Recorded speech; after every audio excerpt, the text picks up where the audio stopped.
નમસ્કાર દર્શક મિત્રો, આપ જોઈ રહ્યા છો કાનાબાર ન્યૂઝ રાજુલા. આવો જોઈએ આપણે હાલના રાજુલા શહેરના સમાચારો.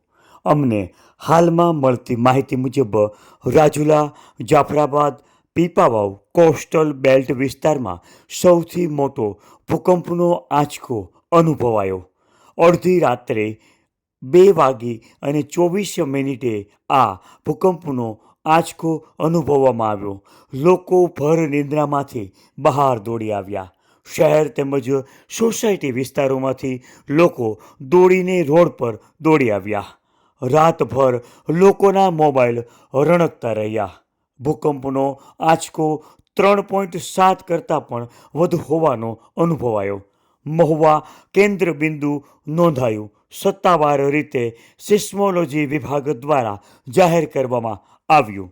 રાજુલા જાફરાબાદ પીપાવાવ કોસ્ટલ બેલ્ટ અને ખાંભા સાવરકુંડલા સુધી આ અસર જોવા મળી. રાજુલા શહેરમાં કેટલાય મકાનોમાં તિરાડો અને ભૂકંપના લાઈવ સીસીટીવી ફૂટેજો સામે આવ્યા. આપ જોઈ રહ્યા હતા કાનાબાર ન્યૂઝ રાજુલા.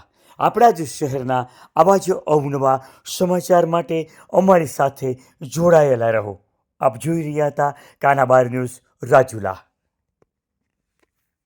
રાજુલા શહેરમાં આજે 2:24 રાત્રે જોરદાર ધરતીકંપનો આંચકો આવ્યો. આંચકો ભયાનક હતો કે જોરદાર અવાજ પણ આવ્યો અને રાજુલા શહેરમાં અત્યારે માણસો રોડ ઉપર દોડીને આવી ગયા અને અમે પણ ખુદ ઘરમાંથી દોડીને રોડ ઉપર આવી ગયા અને ભયાનક આંચકો આવ્યો. આંચકો એટલો બધો ભયાનક હતો કે હજી કોઈ નુકસાનીની આશંકા તો કઈ છે નહીં, પણ હજી જાહેર નથી જો કે કેટલી નુકસાની આવી ને કેટલી તીવ્રતાનો ધડાકો હતો એ જાહેર નથી જોઈ.